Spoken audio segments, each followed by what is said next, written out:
Hi everyone, Anshita this side. Welcome back to ABAutomationHub. Have you ever wished you can talk to computers and make it do exactly what you want? Well, that's exactly what programming lets you do. And Python is one of the most easiest languages to start with. Welcome to the Python programming series, where I will break down the complex coding concept into the simple bite-sized lessons so that anyone can understand it properly. In the first session, we are going to learn about what is Python, what are the features of Python, how to set up your first Python environment, what are the variables, what are data types, and by the end of the video, you will have your first code written in Python. So the first topic is what is Python? So Python is like a universal translator between you and your computer.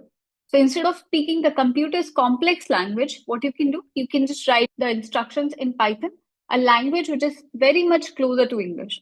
And Python translates these instructions for the computer to understand. That's what we have written over here. It is a high level interpreted programming language, which is simple and easy to learn.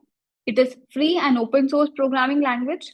And Python was developed by a programmer named Guido van Rossum. He wanted to create a language which is very simple, very easy to learn, and yet focus on simplicity and readability. And that's the reason he created Python. Now, this is about Python. Now, let's understand some of the features of Python. Like I mentioned, it is readable and beginner friendly. It is a dynamically typed language, which means you don't have to declare the data type of variable. So, what are variables? We are going to learn that in today's session. Next one is its cross-platform compatibility. So, what does that mean? That means it can run on Windows, it can run on Mac OS, it can run on even Linux also. So the same code works across all the platforms. That's why it has cross-platform compatibility. So in short, you can say Python is a very readable language. Here you can write your code almost like your English sentences. It is a very versatile. That means it can be used for almost anything. You can use it for web development. You can use it for data analysis. You can use it for artificial intelligence. You can use it for automation and much more. It has a massive community support, which means in case you get stuck, you can easily find anything on the Google for it.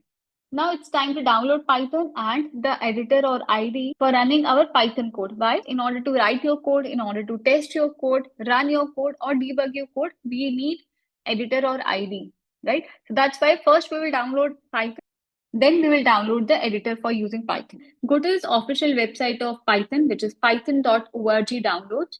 And from here, we can download the latest version of Python as per our OS.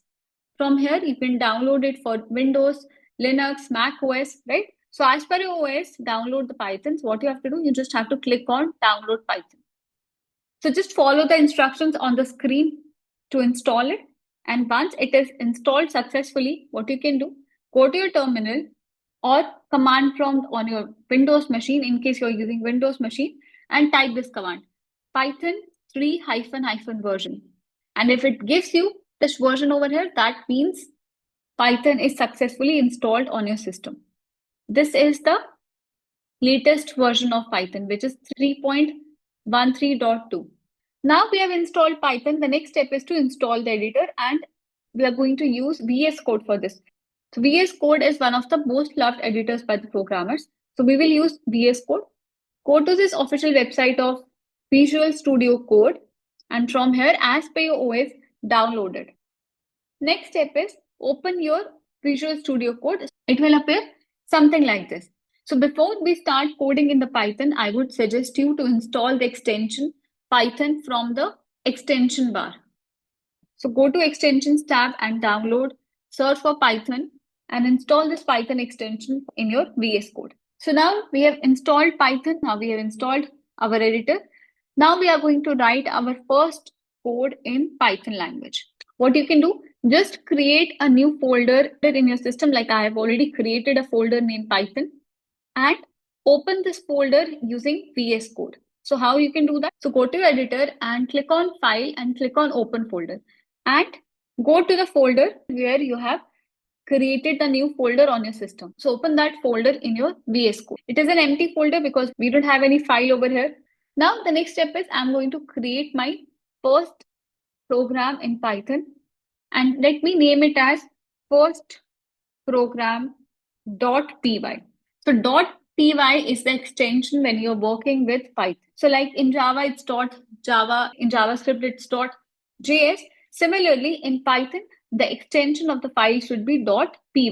Now we are going to create our first program in Python, and for that, we are going to start with the very simple, very basic program that just displays any message. Guys, we are using VS Code as part of the series, but you can use any editor of your choice. In order to display any message in Python, what we are going to use? We are going to use the print function like this. So print, here we are going to say hello world.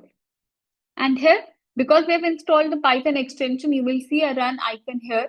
And from here, just click on run Python file. So once you run it, you will see hello world in your terminal. You see this one? So this is your first Python program. So this might seem little simple, but it's the foundation for everything we are going to learn in the upcoming sessions. Now let's see one more example over here. Let's print welcome to ABAutomationHub. Let's print this one as well and click on run Python file, and you see over here, welcome to ABAutomationHub Python series. So this is how you can print a message in Python. Now we have written our first Python program. The next thing is we are going to learn about what are variables in Python. Variable are basically used to store the data, or you can also say it is a name which is given to a memory location. So there is a memory block, right?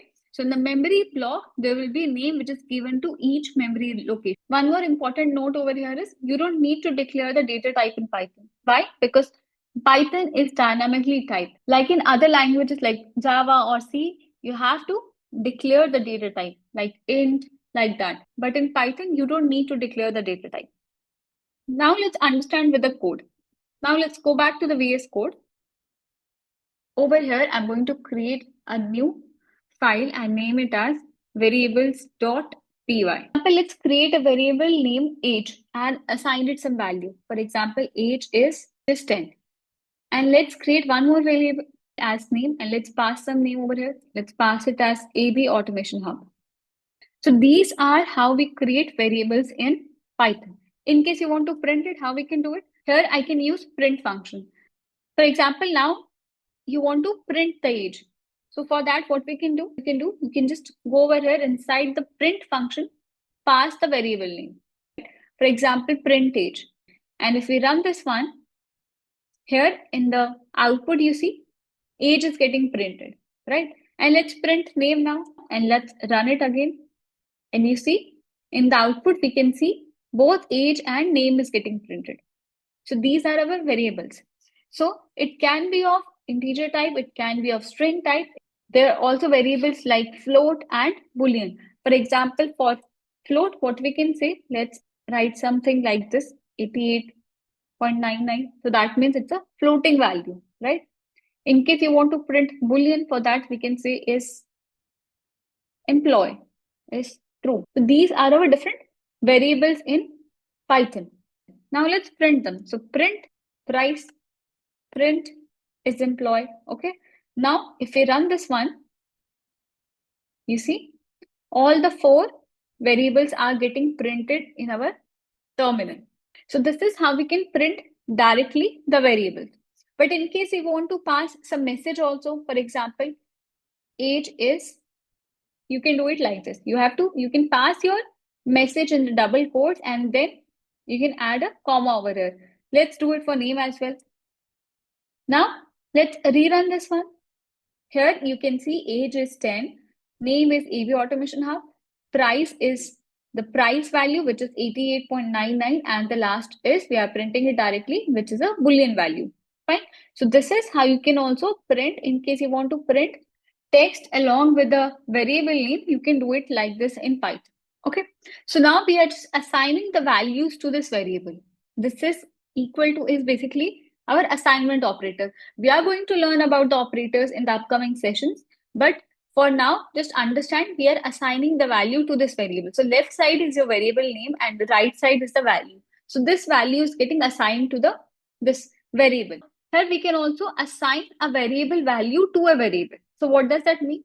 For example, we have first name as a variable, right? If this, what we can do?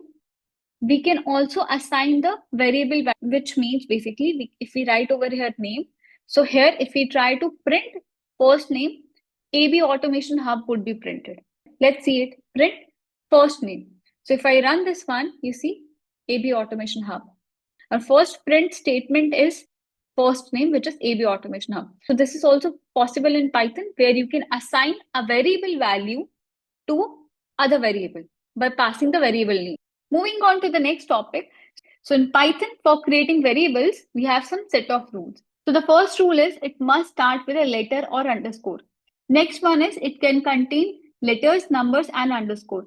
So over here, if you see, it can contains number, but it cannot start with a number. This is very important. You cannot start any variable which starts with a number. So now let's see the practical example. Like I said, you can start with a letter. So letter we have already seen. Next one I said you can start with an underscore also. For example, if we are saying underscore city, right? Like this. So if I'm printing this one, it is getting printed without any issue. So letter we saw, underscore we saw. Next one is number. So like I said, it can contain number, but it cannot start with number, which means, for example, if I pass number over here, you see, we have started getting errors over here. But it can contain numbers. So if we see this one, it will not throw error. You see, it is not throwing error. But if we are passing the number in the starting, it is throwing error. Moving on to the next rule, which is case sensitive. Variables in Python are case sensitive, which means this name and name are both different. So that starts from the caps and it is all in the lower case. Let's see one example for this one. So we have already created a variable name with the name, and let's say if I create a new variable, pass it as Python, right? And if I print it here, so let's do one thing. Let's print both. If we run this one, you will see two names. One is Python and one is ABAutomationHub. So these are case sensitive. The next one is you cannot use the Python keywords. So there are some reserved words in Python like add, assert, break, class. So those keywords you cannot use in Python. For example, if I use a reserved keyword, let's say def 123, it will start giving you error. But what if I pass underscore with this one? It will not throw error, right? So that means there are some reserved keywords in Python which we cannot use for the program. Other rule is you cannot use special characters like dollar, percent, at the rate, hash, all this in the identifiers. For example, if we create a variable with the dollar, it will start throwing you error. For example, if we create it like this, or if we create it like this, right? It will start giving you an error. So these are the rules for creating variables in Python. Variables in Python can be of any length. Now moving on to the next topic, which is data types in Python. Now the first data type over here is integer. Integer means the whole numbers which is without decimal points. This is our integer. We have seen one example which is age. This means this is an integer type. Next data type is string. String means text which is enclosed in quotes. So it can be single, it can be double. So here we have seen an example of string which is this ABAutomationHub, right? Let's say we want to create one more string. So you can create string in both in single quotes or in double quotes. Next one is the float. Floating means numbers with a decimal point, which is basically this one, price. For example, if we have something in the decimal point, that is called as a floating point number or float. Now, the next one is Boolean. So Boolean basically means true or false values.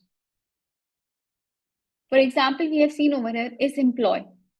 So this is true. That means this is Boolean type. Or for example, has license. Or for example, has license, right? This is again a Boolean data type. The next type is none. So none basically represents the absence of a value. So let's see one example for this one. So we have a result as a variable and we can assign none. None means basically there is no value over here. So these are the different data types in Python. Now, how we can check the data type of any variable in Python? So now let's see that. Fine. So before moving on to the next topic, let me quickly tell you.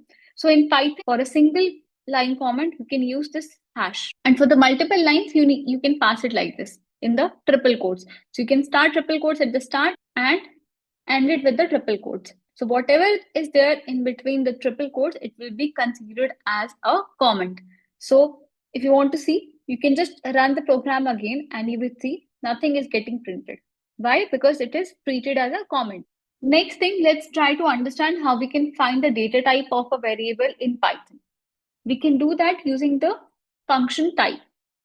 So for example, we have age as 10. We have name as Python. Okay, we have one more variable which has license as false. And let's take one more variable as height. Now, in case you want to get the data type for all these four variables, what you can do, you can use type like this, and inside that you can pass the variable name. So this will actually return you the data type of the variable. Fine. So in case you want to print it, we are going to use print function here. So let's run this one. Class int. That means this is of integer type. Now let's run it for all the four variables. Let's run it again. And here we can see we have integer, we have string, we have boolean, and we have float. So that's all for today's video. We learned what is Python, what are the features of Python, how we can run our first program in Python, what is variable, and what are the different data types in Python. So that's all for today. And if you find this video helpful, give it a like and share it with your friends, whoever is looking to start Python. And thank you for watching AB Automation Hub.